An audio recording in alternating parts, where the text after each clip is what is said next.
Hi friends, welcome to the NPTEL course Leadership for India Inc. Practical Concepts and Constructs. We are in week 10 discussing transformational leadership models part 2. In this lecture we will focus on charismatic leadership model. What is charismatic leadership model? Charismatic leadership is one leadership model that provides significant natural advantage to a leader. All leaders tend to possess charisma of varying degrees. A charismatic leader can influence broad swaths of population. Charisma is the powerful personal quality of an individual to attract and impress other people. It is a key driver of extraordinary success in leaders. Charismatic leaders are visionary and transformational, but need to be reflective to be able to build iconic firms with sustainability. Charismatic leaders are vulnerable to delusions of infallibility, must be open to self sacrifice, self evaluation, self correction, and even self atonement. Charismatic leaders have the greatest opportunity to mesmerize, inspire, and influence the teams. The power of charisma must be used to energize the teams for empowerment, as Mahatma Gandhi did for the entire nation. Charismatic leadership, as we can appreciate, is somewhat individualistic. It therefore enjoins the leader to be conscious of the power and responsibility that he or she wields on the organization and use it positively and productively. Personality, together with performance and communication, make up for charisma in great many leaders. Charisma in business. Charisma is a great winning attribute in social leadership, democratic campaigns, and political movements. Charisma matters in business as well, no matter what the level of the leader's intelligence, wisdom, or constitution. Charisma is the powerful personal quality that some leaders have that inspires people even outside their firms.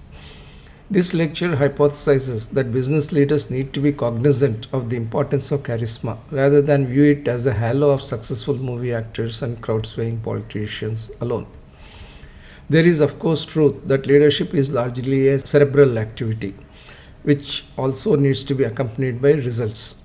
This was brought out by the previous lectures of ours. However, that does not in any way discount the importance of charisma in leadership.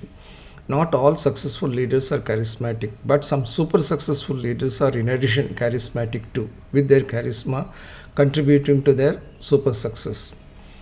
Leaders of India Inc., such as Ratan Tata, N.R. Narayan Murthy, and Hazim Premji, are not only effective leaders from a standard leadership criteria template, but are in addition charismatic leaders as well.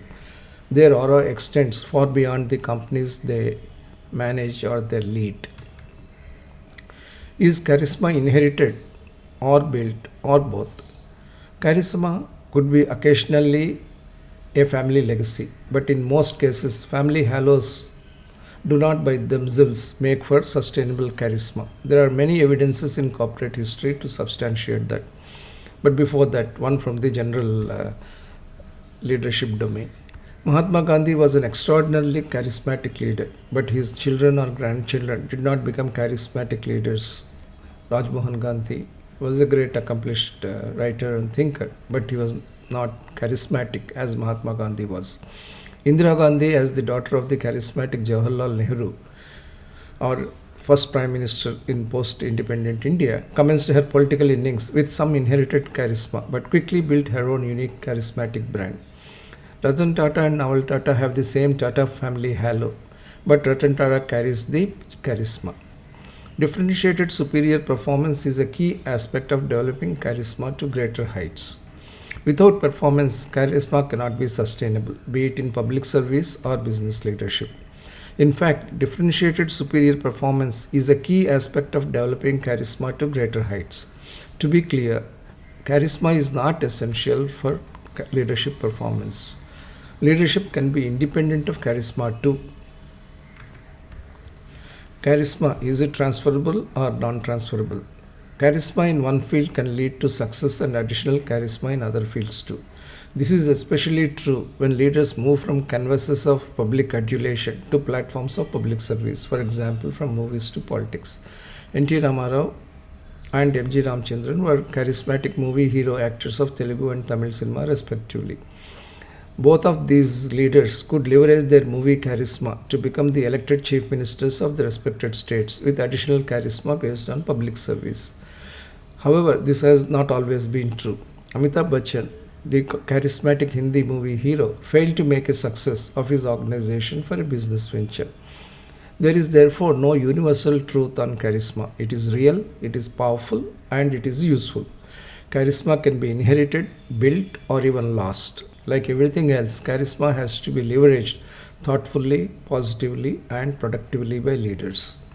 As I said, charisma is a great capability, but it is not a skill that can be acquired or honed. It is an intrinsic aspect of one's personality that is partly genetic and partly developed over the years. Most people, as they become successful, become respected and are applauded, but not necessarily turn charismatic. The global IT industry has had several successful CEOs, but very few have been as successful and charismatic as Steve Jobs. Charisma is a special quality of select leaders that draws people to them. People are mesmerized by leaders' performance as well as their ability to connect themselves with the general population. Charismatic leaders connect with the people on a physical, that is performance plane, as well as on an emotional plane, that is oneness plane. Charismatic leaders are purposeful, and it may be even hypothesized in respect of successful charismatic leaders that they deliberately plan how they could synergize their charisma and performance. We have two other examples illustrated here, Warren Buffett and Jeff Bezos. Charisma must be purposive.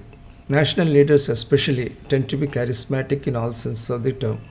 The examples below illustrate that the texture of charisma and its applicability may vary with the individual leader and the context. Charisma of a national leader will typically be far greater, far more inclusive, and far more intense than that of a business leader. Let's take the example of Mahatma Gandhi. He became the charismatic focal leader for India. For the yearning of the Indian people for independence, he could coalesce the entire Indian nation into one personality fighting for independence. However, he overcame all the barriers he had in making that happen, and it was due to his personal charisma without doubt. Indira Gandhi, her Garibi Hatao, that is banish poverty slogan, became a major performance credo. It connected her to the poorer sections of the society and enhanced her charisma over time. Narendra Modi, the current Prime Minister of India, he built his charisma around transformation of India through inclusive growth and global recognition for India.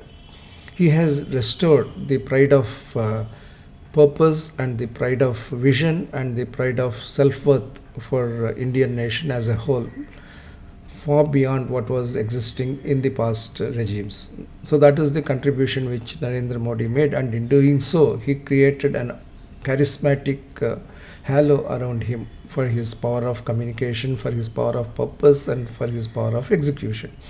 So purposive focus leads to charismatic drive, and that is also seconded by relentless performance. Each phase of a nation or organization will offer a certain set of circumstances for charismatic leaders to develop a purposive focus and execution platform. Charismatic leaders may not be intensely strategic, but are highly visionary, inspiring people, and highly performance oriented, inspiring credibility. That's the meaning of purposive charisma. Let's continue this discussion. What leads to charismatic leadership has not been researched conclusively. It is, however, clear that transactional leaders, that is, leaders who cannot see beyond their short term, cannot be charismatic leaders. Transformational leaders, though not all transformational leaders, tend to become charismatic leaders who typically are the natural products of a context. And that context would be something in which their capabilities and values resonate with the larger organization and the larger group of people, thus developing a strong emotional and psychological bond between the leaders and their followers. Trust and credibility are the key pillars that reinforce charisma. Charismatic leaders are open to self-sacrifice, self-evaluation, self-correction, and even self-atonement. Mahatma Gandhi really excelled in that. Charismatic leaders choose typically unique ways to go through these processes, as Mahatma Gandhi undoubtedly did. As a result, charisma is not related to position or power. Charisma endures even if leaders do not seek power or even if they exit positions of power. Trust along with credibility reinforce charisma. What is the charismatic leadership model that I would propose? My model suggests that performance and openness, when combined at extraordinary levels, helps leaders build charisma with the power to draw, mesmerize, inspire, and influence individuals. So, the outstanding performance could be interpreted in terms of visionary performance, transformational performance, trustworthy performance, credibility, connecting performance, and successful in terms of results. And the extraordinary openness is seen in terms of self sacrifice, self evaluation, self correction, and self atonement. Together, these two clusters of factors lead to charisma, exceptional power to draw, mesmerize, inspire, and influence people. Other leadership models, such as performance leadership model considered earlier, and people oriented and connected leadership models to be considered in this week in the ensuing lectures, positively impact the charismatic leadership model. However, the factors of self sacrifice, self evaluation, self correction, and self atonement are indeed unique to the charismatic leadership model. The organizational implications of charismatic leadership are many and long lasting. While I said that charismatic leadership is not essential to leadership success as well as organizational success, I would like to highlight that charismatic leaders certainly build iconic firms. They lay the foundation for corporate perpetuity and corporate longevity. The difference between good and great in terms of leadership could be a few select factors, and certainly charisma is one of these. Infosys as the Indian IT bellwether under Narayan Murthy, a charismatic leader who ensured charisma for the organization itself. Tata Group as India's global conglomerate under Ratan Tata, another iconic charismatic leader. Panasonic as the electronic pioneer under Matsushita Son. Microsoft as the software giant under Bill Gates. Bose as the pure audio synthesizer under Amar Bose. Apple as the iconic innovator and Steve Jobs. You can see that all of these leaders have undoubtedly high levels of charisma which shaped their organizations to super success. The above examples and scores of other firms led by leaders of varying levels of charisma illustrate the fact that charismatic leaders build typically iconic firms. What is the alchemy? The alchemy between performance competencies and charismatic dimensions of a leader is contextual. There will be situations where performance credibility inspires the team more strongly. Example, turnaround situations. As a leader succeeds in turning around the company and as low-hanging fruits followed by high-hanging fruits become available to see the turnaround performance, the team gets mesmerized by the leader who has provided such kind of direction and such kind of execution, and a charismatic personality develops around that leader. So in turnaround situations, similarly in other situations where charisma inspires more strongly, such as transformational situations as well, the ability of the leader to turn in a complete change from what has been the status quo until then marks a big difference in terms of the people's perception of the leader. J.R.D. Tata was a paternalistic leader who was also a charismatic leader in a regimented socialistic phase of the Indian economy, as he took the group forward between 1938 and 1990.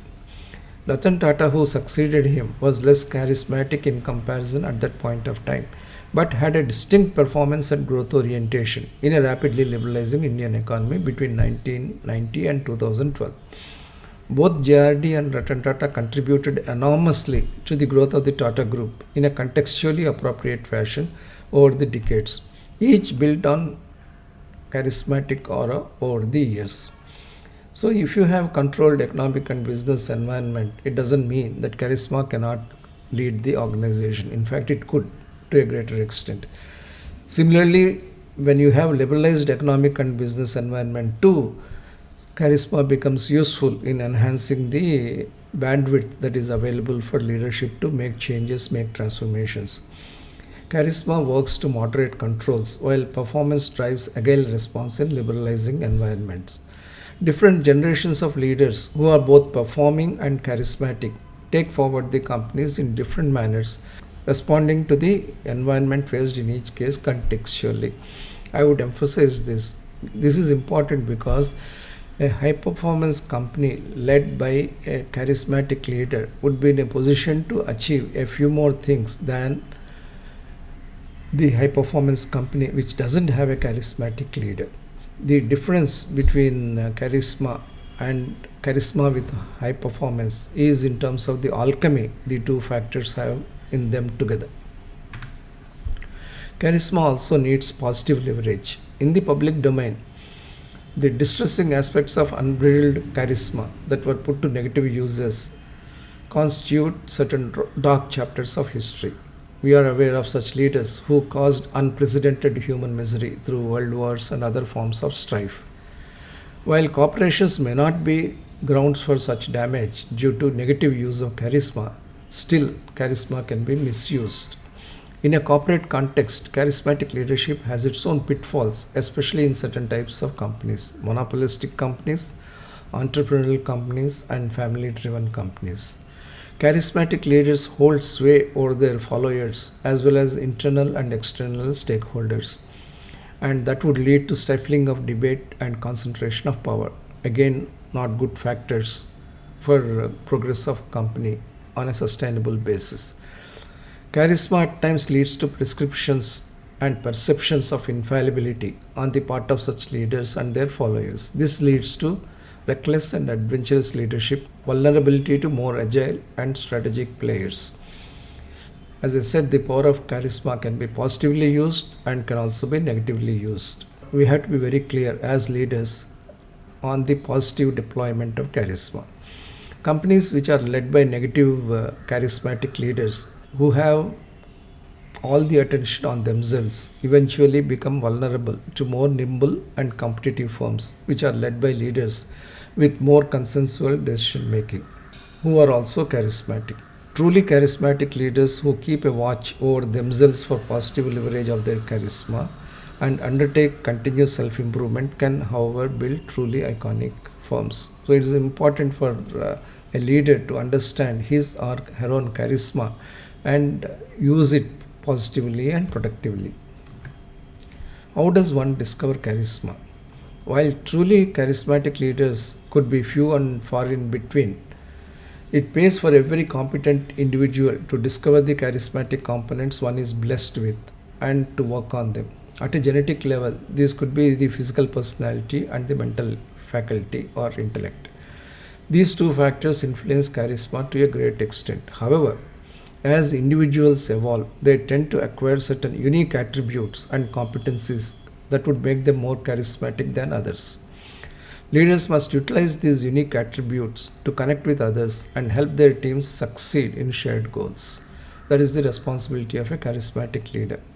As a leader's canvas expands in line with his or her movement in the organization, the charisma also grows with the leader. So, if the leader has differentiated value systems, he has got mesmerized communication skills, he is differentiated by focused execution abilities, and demonstrates multifaceted conceptual capabilities, charisma only enhances over a period relentlessly. Charisma does not mean or require rabble-rousing or awe-inspiring speeches delivered with full force and power of the leader. No, a soft-spoken, a affable, a soft-spoken and an affable leader can also be charismatic. Charisma also involves, therefore, listening to the multitudes of people with connectivity and feeling the pulse of the organization and society for the charismatic leader to be able to respond with focus and empathy. Charisma is something which is not related to the personality type. Charisma is a special quality that any type of leader can possess, but for some types of leaders, they need to moderate some of their aggressive and task oriented components to be able to become charismatic and leaders who are loved by one and all. But at the same time, trying to be extremely people oriented without any performance orientation doesn't add any extra charisma to the leaders. So, charisma, therefore, should be seen as a special quality, the understanding of which is fundamental for a leader to develop it further or also to deploy it more meaningfully. Promise versus performance is another important aspect of establishing charisma. Fundamentally, people are attracted to leaders by promises, but leaders are eventually judged by their performance. The balance between promise, performance, and charisma tends to be contextual. Charismatic leadership works to different levels of effectiveness in different settings. Leaders on the shop floor and in the marketplace ideally need a charismatic personality to convey their messages with the required degree of impact and homogeneity. It is perhaps less relevant and even less appropriate to rely on charisma when leading a competent peer group or intellectually driven subject matter experts. There are certain research findings that suggest that a group of extroverted subjects are rather surprisingly led better by an introverted leader and vice versa. Charisma works whether the groups are homogeneous or heterogeneous, whether they are extroverted or introverted. This explains why entrepreneurial firms on rapid scale up mode, troubled firms facing turnaround situations, and conglomerates with several thousands of employees are drawn to charismatic leadership, especially and also in a natural way.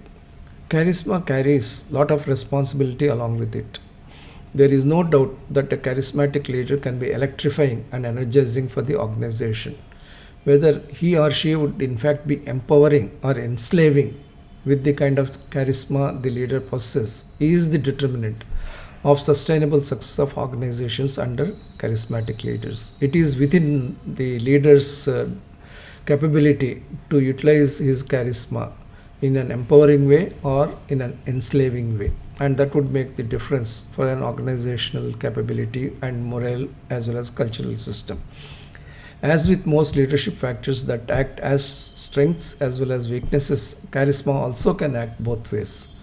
Charisma needs evaluation. It inspires others to greater creativity and productivity, or just keeps them spellbound, looking for constant guidance and direction. So, charisma, as exercised by the leader, should be evaluated. Is it inspiring others to greater creativity and performance, or it is just keeping them spellbound, looking for constant guidance and direction?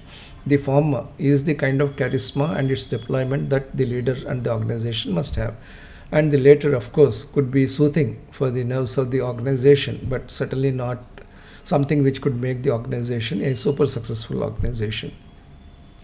An organization's interests are better served when the hope and energy unleashed by a charismatic leader are channeled productively. Charisma should spread systematically and systemically towards creativity and productivity by other companion leaders. It is not enough if you have only one charismatic leader in an organization. The charismatic leader's charisma must needs to be spread by other companion leaders. Political leaders have, for example, discovered the need for companion leadership painfully through experience. The spell cast on the electorate by the charismatic political leader needs to be converted into votes by an inspired grassroots leadership base. When we have founders who also have co-founders, it is not merely the complementarity of skills or the pooling of resources that defines such co-founding phenomenon. It also gets defined by the companion charismatic leadership that becomes available when founders and co-founders get together to launch or develop a company. So the leader has to be very careful. Does my charisma empower the followers or does it enslave the followers? This requires a lot of self-enlightened leadership. Responsibility of charisma.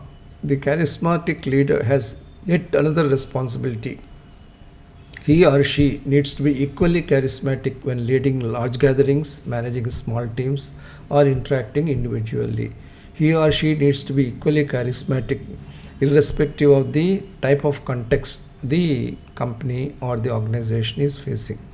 The elements of charisma may vary across the three settings, that is, large gathering, small team, or individual setting. But the core characteristic of leading based on the leader's unique differentiators, listening with empathy and responding with assurance would remain the same. One can only think of Mahatma Gandhi again.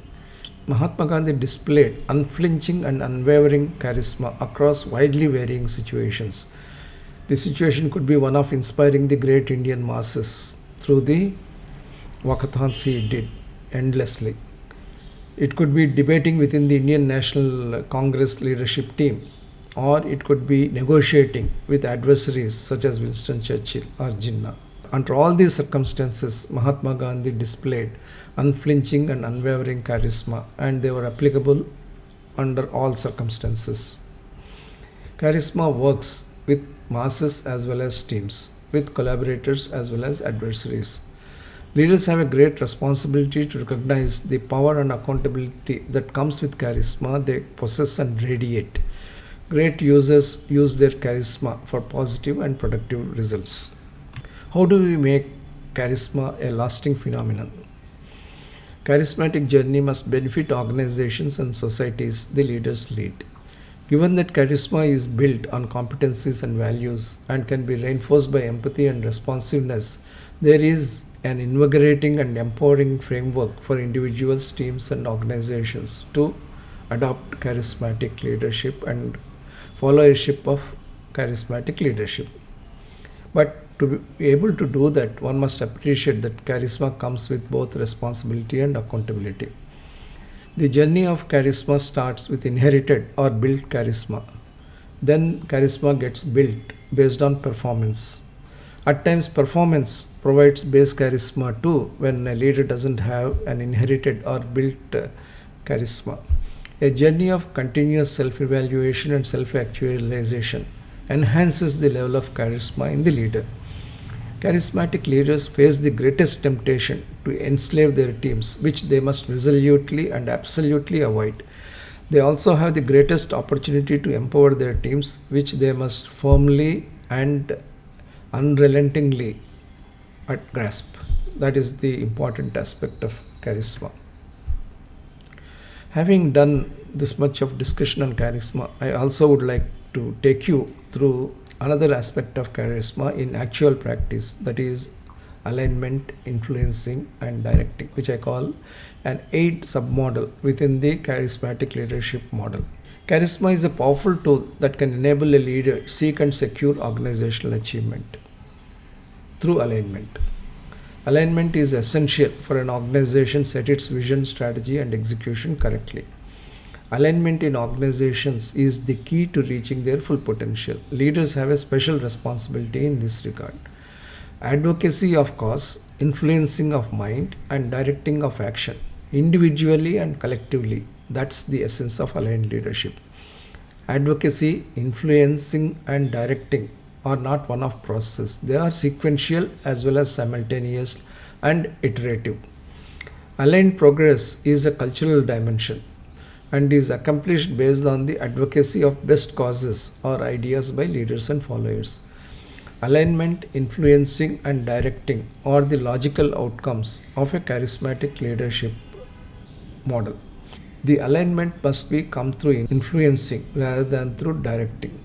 However, directing itself is a necessary part of leadership, but we should encourage through this charismatic leadership model as much possible self-directed management in organizations.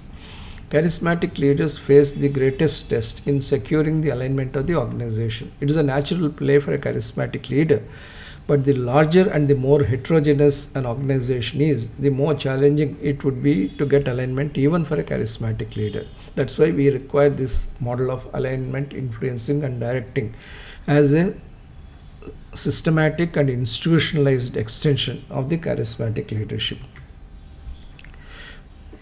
The essence of this model is that organization stands tall over individual. The human race by and large is genetically programmed to keep the interests of itself ahead of satisfying the interests of the society.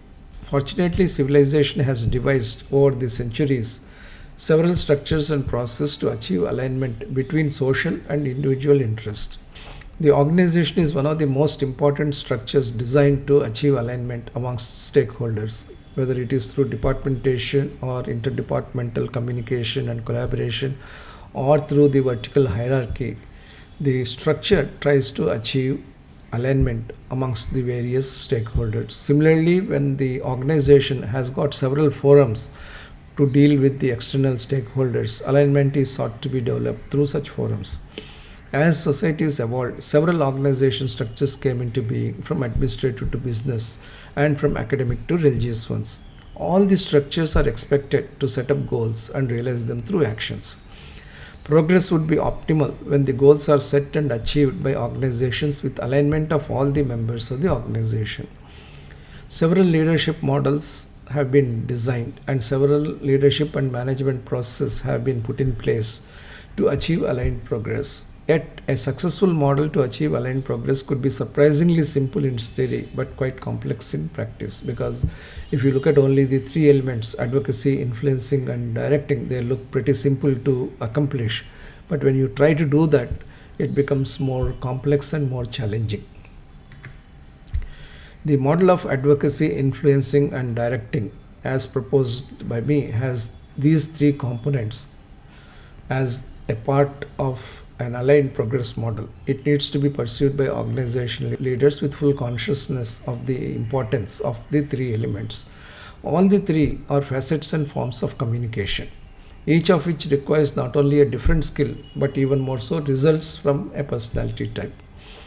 The advocacy, influencing, directing, leadership communication model is a three-step sequential yet iterative process that enables leaders to accomplish aligned progress of their organization. It is very difficult to say whether influencing starts first or directing people to get together starts first or advocacy starts first in terms of getting the model off to a start. Let's look at the definitions of each of these elements. Advocacy is the ability to argue a public cause or an individual view that could qualify as a public cause. When you advocate something, it is not just your selfish motive. When you advocate something, it is a cause broader than a motive related to the individual. It is related to the department, it is related to the customer, it is basically related to a cause. Influencing is the ability to steer a person or group of persons to a desired view. Directing is the ability to make people execute as per the agreed thought. Clearly, advocacy is a prerequisite for influencing, which in turn is a prerequisite for directing. That is, without advocating a point of view, you cannot influence people to that point of view. And without advocating and influencing a point of view, you cannot also direct people to execute that point of view. When all these three factors take effect in a seamless and aligned manner, exemplary progress tends to be an automatic result for the organizations. However, interestingly, each of these three components has different shades of interpretation and execution. Let's consider some of them. Advocacy, influencing, and directing need to work individually and collectively within an organization so that the full potential of the organization is realized, as I said. And only charismatic leaders are the best positioned ones to undertake this. So the graphic for this, advocacy of a cause leads to influencing of a mind and leads to directing of an action. This could be done individually as well as collectively. And this results in achievement of full potential of organizations with total fulfillment. It is a chain that corresponds to the cause-mind-action chain. Advocacy corresponds to cause. Influencing corresponds to mind. Directing corresponds to action. So it is a cause-mind-action chain. You are trying to trigger for enablement through the advocacy, influencing, directing submodel. Advocacy always requires a cause that satisfies the test of logic and rationality and can lend itself to action. Charisma adds the required emotive element to the combination. Let's look at advocacy in greater detail. Advocacy is the espousal of a public cause for a definitive positive judgment. The courts of law and the judicial system are the primary areas of advocacy, and we are well aware of that. In the context of social or business organizations, however, advocacy works two ways. It requires private acceptance of public causes as well as public acceptance of private causes. Both are required. The beneficiaries, the companies, the government, or the stakeholders for a corporate social responsibility initiative. Corporate social responsibility, as mandated by the Companies Act 2013 in India, or CSR as otherwise commonly understood, is a positive public cause. However, the agencies of the government and the business organizations themselves have to interpret CSR in a dynamic context and perceive their own responsibility towards CSR and ensure that such causes require advocacy. When CSR was initiated, it was not covering research and development or innovation. Now that's getting covered because people understood that the greater the innovation level in our country, the greater possibly would be the benefit level for the bottom of the pyramid. In such a manner, we can always expand the scope of causes that require advocacy. This is an example of a well accepted public cause requiring private or individual advocacy to gain traction. There could also be a situation where a gated community exists and a large mango grove or tree grove exists next to the gated community, and if something is supposed to be or planned to be established in that grove, there is an ecological concern. That ecological concern may be first felt by the gated community as a private cause. That private cause needs to be advocated in public forums, and public acceptance and even the governmental acceptance of this private cause is required, so that the environmental empathy of the public, private, governmental, private system is established. That is the requirement and the power of advocacy. Major decisions like setting up of a manufacturing plant, building of a headquarters campus, or location of a new capital city are examples that require advocacy of a private cause or a public cause from multiple angles. However well merited a private or public cause is, it triggers and requires advocacy with multiple stakeholders in relevant forms, because plurality is the sustenance of democracy fundamentally. People are expected to be plural in a solid and sound democracy. That doesn't mean that the people cannot be and should not be aligned. It only means that all viewpoints must be taken into account before taking an aligned action, and the element that makes this possible is advocacy. Advocacy is very strong in entrepreneurship. Entrepreneurship is a supreme example of advocacy. An entrepreneur who generally has no more than idea or technology to start with has multiple stakeholder groups with whom he has to advocate. It starts with the family members. The entrepreneur must justify to the family members why he or she is choosing to go the entrepreneurial way. And not only justification, passionately, the entrepreneur should be able to inspire them to support the entrepreneurship idea. Then the entrepreneur needs to work with the co-founders and professionals advocating the cause that he is taking up as part of the entrepreneurial drive. Then investors and lenders come in. They need to be advocated for. Governments need to step in at some point of time in the entrepreneurial generally. That could be for taking approvals or for getting certain benefits and grants to make sure that the entrepreneur is able to utilize the positive incentives provided by the government. Then vendors and channel partners come in, and customers come in towards the prototype development or during the solution development phase itself. In all, the entrepreneur should be able to advocate his cause with so many diverse stakeholder groups. The way it works, therefore, is as follows. An entrepreneur who has an innovative technical idea or a viable business idea needs to mount an advocacy campaign at multiple levels. I am aware of an entrepreneur who wanted to set up a pharmaceutical company, and he went to the houses of individual leaders whom he wanted to bring in as either co-founders or as top level leaders into the company. He didn't mind going to their houses and pleading with them by advocating their cause. That's the passion which an entrepreneur displays in advocacy. This advocacy with co-founders and professionals is essential to build the leadership and management team as the nucleus of the project. Then, together with the co-founders and key professionals, going to the investors and lenders to attract the resources is the next step. Similarly, Making presentations to the governments to secure the necessary approvals is another important step. If an entrepreneur is developing several COVID-19 mitigating devices and other accompaniments or accessories, the entrepreneur could go to the government agencies, including ICMR and other agencies such as NITI Aayog, to advocate the cause that this startup must be supported because of the widespread social benefit that could accrue. Then advocating with vendors and channel partners to provide certain preferential support is one aspect of the entrepreneurship. And also, because the startup volumes are low, getting them to agree to be a part of a value chain itself requires advocacy, and with customers to establish a value proposition, and even more fundamentally, as I said, with his or her own family members to become an entrepreneur. The strength of advocacy of an individual viewpoint into wider public consensus is the core of entrepreneurship. Successful entrepreneurs are charismatic and passionate advocates of the environmental cause they espouse. How does advocacy work in public affairs?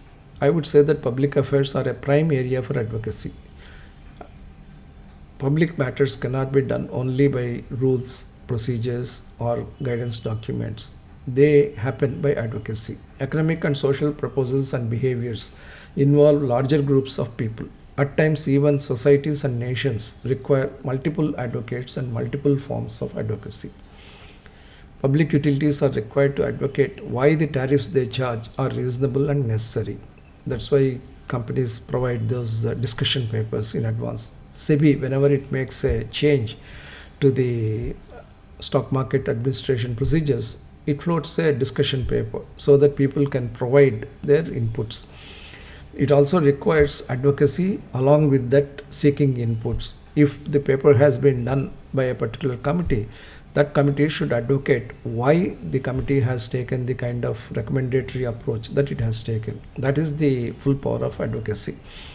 Governments and firms need to advocate the environmental impact of new industrial undertakings, how the benefits may outweigh the negatives that could exist in terms of land acquisition or inundation that could happen to certain villages. So governments and firms need to advocate the environmental impact of new industrial undertakings with a balanced approach.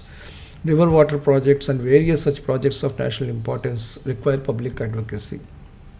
Even established organizations where the command and control approach has been there need to understand that they need to replace it sooner than later with an advocate and influence approach if the multiple intellectual views that exist are to be harnessed for the best possible outcomes. With advocacy comes always the next step of influencing. How the COVID-19 lockdown has been advocated is something which we have all experienced, and the advocacy came through multiple media sources. We had COVID-19 advocacy in terms of social distancing, hand hygiene, wearing of masks, home isolation, and so on. So the advocacy is always very important in matters of public interest. Let's move now to influencing. Language being what it is, the word influencing at times evokes both positive and negative connotations, often caused by the interpretative mindsets of the direct and indirect participants and observers of the communication process. The aid model requires that all influencing shall be towards positive and progressive ends. The aid model will fail if influencing is motivated and is directed towards negative ends.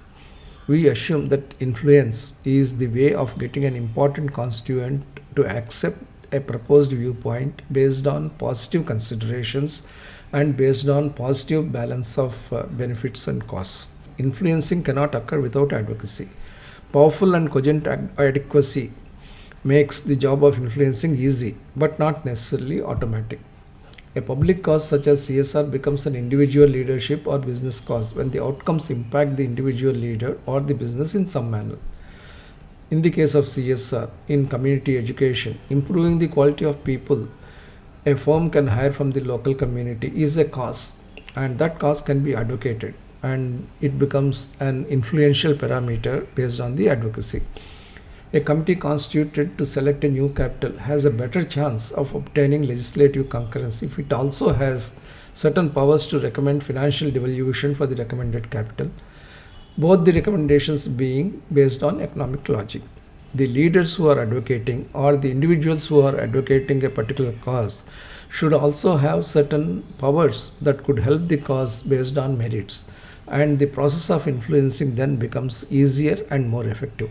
If the leaders who advocate and if the leaders who influence are completely different sets of individuals, then it becomes difficult to have the alignment, influencing and directing model work properly. Charisma of a leader could be the most powerful influencer that a leader can possess in this process of influencing. Let's see the capping up role. In organizations and businesses too, influence has a capping up role to advocacy. Advocacy, especially for a cause or a change, often challenges established modes and positions. Ability to advocate for the cause and influence positive outcome, overcoming resistance and diffidence is a key leadership task. Let's see the barriers to advocacy. Lack of information is one barrier. Inability to communicate is another barrier, and lack of openness on the part of the person who is communicating and also on the part of people who are listening. These could be the barriers to advocacy. What are the barriers to influencing? Lack of shared goals. That is, the advocacy hasn't brought out any goals that could be shared by the large population. Lack of incentives and unwillingness to change. When you have advocacy with influencing, there will be a very specific leadership agenda. It will be brought out through leadership charisma, and there would be perceptible transformation that could be imagined, visualized, or even seen. The entrepreneur who advocates his technology solution or business model challenges the status quo and is typically met with skeptical response initially. If you are novel, what is the guarantee of success? And if you are a follower, what is the guarantee of superiority? So either way, the entrepreneur takes the wrong end of the question, but he has in it to convert that wrong end into the right end by the way he advocates and by the way he influences the questioning authority. When the entrepreneur promises to the investor 4x returns, for example, there is an attempt to influence. When the entrepreneur offers stock options to his or her startup team members, sharing his wealth, he or she would be following up the advocacy with positive influencing. But let's keep in mind that without advocacy, these kinds of incentives and promises of returns would not fly. You need to have fundamentally advocacy of a cause which connects with the listeners in a rational and emotive manner. A logical extension of advocate and influence approach, for example, would be to create organizational or business think tanks which can serve as forums to pull in diverse thought process and develop choices for advocating and influencing. These channel the intellectual power of large organizations towards convergence of ideas, convergence of actions. We talked about the third part of self-directed groups as part of aligned, influenced and directed leadership model. At the end of and oftentimes as part of advocacy and influencing process, the need for directing is inevitable. Directing should not be seen as extreme task orientation. Directing is a process that involves establishing goals and moving the organization towards accomplishment of goals. Directing must be seen as an extension of charismatic guidance towards a goal. It is not ordering, it is not forcing. That is an important distinction that should be kept in mind. Directing as a process involves establishing goals and moving the organization towards accomplishment of the goals. In the standard template, the leader is expected to direct. However, that is not the only option. Self-directed management of organizations is entirely possible, especially if the process of advocacy and influencing have been gone through in a right manner. In fact, these processes by themselves bring in a lot of ownership and accountability that makes self-directed management at least as successful as leader-directed management. Leader-directed management on a standalone basis may not be as successful as self-directed management, which has got prior advocacy and prior influencing as part of the processes, because those provide ownership and accountability in the large follower group. Organizations can excel in CSR activities through such self-direction. As we may note, self-help groups have been an important success components of the microfinance movement in India. So if you have mission and goals which are very clear, and if the direction disturbs ownership, there could also be the contra, that self-direction promotes ownership. Charismatic alignment enables meaningful self-direction. Mission and goals as well as execution plans are part of any organization.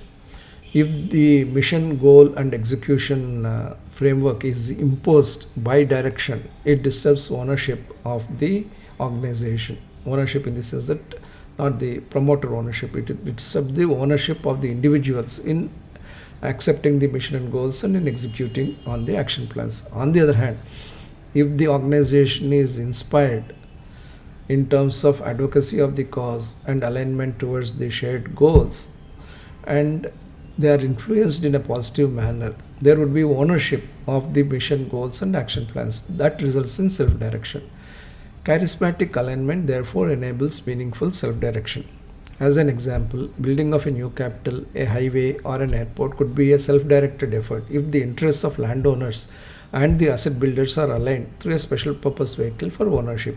So whatever be the level of qualitative understanding of the leadership, it is also possible to establish a structural reality, a quantitative performance goal for such emotive understanding of leadership. That's what this particular proposition makes.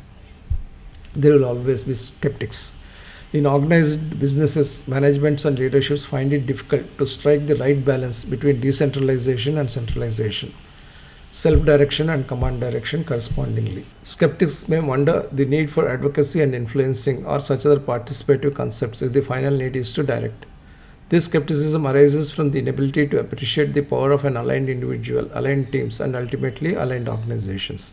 Skepticism is the first barrier to alignment. If left unattended, it will lead to cynicism and eventually result in resistance. These are the barriers and the negative forces which we always face in organizations without proper advocacy and influencing mechanism.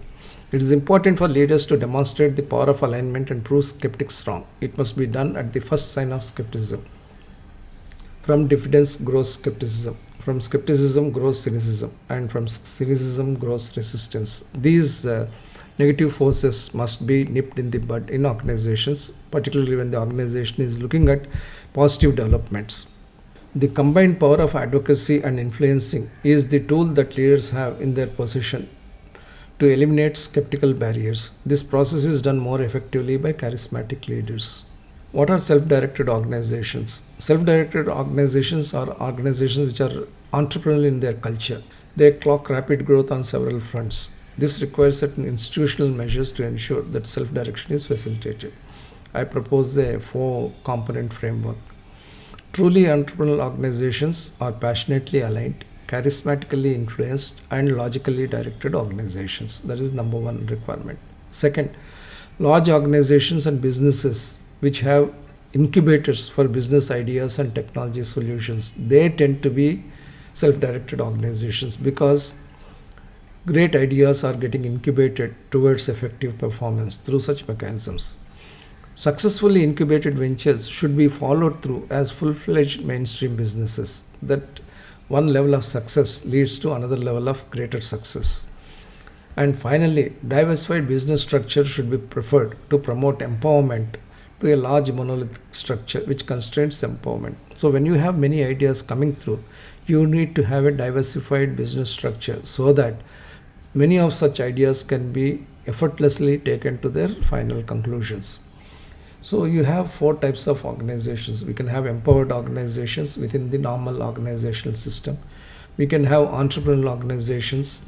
We can have self-directed organizations, and we can have high-performing organizations. If all of these types of organizations are bound together by advocacy, influencing, and meaningful direction by a charismatic leader, then they would become highly self-directed, self-motivated, self-inspired organizations. The 8 model of leadership communication would result in aligned progress of organizations, businesses, and societies on a proactive basis. So how do we achieve aligned progress? Certain factors support the progress of organizations, firms and businesses, as well as of societies, nations and economies. The full potential of such entities is not reached by simply accepting paths of least resistance or accepting results of lowest common multiples. The highest performance is achieved by the entities acting together, just as several strands make a strong rope. When all members of an organization and constituents of an ecosystem are aligned, the outcomes would be to the fullest potential. If you don't have external stakeholders supporting your proposal to establish a highway, then the implementation gets delayed. Same for a manufacturing plant in a backward region. You need alignment first of all before you start your process of establishing the plant. Aligned progress is the next step. It is a cultural dimension rather than a transactional dimension. In a firm, acceptance of goals, plans, and budgets and working towards them is considered aligned progress. And finally, aligned synergy. In a conglomerate, besides alignment and aligned progress, we need acceptance of common group vision, common branding, which is a good reflection of alignment. All constituent companies buying each other's product may also seem to be in aligned development. True aligned progress, however, gets accomplished based on three factors, what we have been going through in this lecture. Advocacy of the best causes or ideas by both leaders and followers. Influential rather than directorial efforts by leaders. And self-directed management of affairs by all. These three help aligned progress happen. Can we look at some charismatic alignment examples? It is not an inversion of the classic pyramid of power, nor is it an abandonment of the concept of organizational pyramid either. It is an all-compassing effect of charisma that can envelop an entire organization and promote inclusivity. Charismatic alignment, advocacy, influence and direction. They converge into an inspirational power for the organization. And the leadership model, which is an involved interaction that is sequential, simultaneous and iterative between the three aspects, and the leader acting in three roles of being an advocate, influencer and director. And finally, communication being at the core and center of the charismatic alignment process. The issues and goals to advocate, the process and outcomes to influence, and the strategies and execution to direct. These would constitute a holistic competence of communication for the charismatic aligned leadership model. Several top-notch leaders of India owe their success to the synergy of charisma, advocacy, influence and direction. In fact, India owes its success in such institutions led by them. Dr. Homi Bhabha advocated the need for atomic energy. Dr. R.A. Mashelkar, the head of CSIR, advocated the need for publicly funded research to be at the forefront of newer scientific and technological developments and also diffusion of such scientific advancements to the broader industry. V. Krishnamurthy, as we saw in earlier lectures, advocated the use of technology and sound business management for producing products which the Indian consumers need in large numbers. Nandan Nilekani advocated the need for digital processes in the governance. He was the head of the UID, Authority of India, and was the prime force behind Aadhaar. T.V. Sundaram Iyengar, he advocated, influenced and directed the emergence of the largest automotive components group, TVS group in south of India.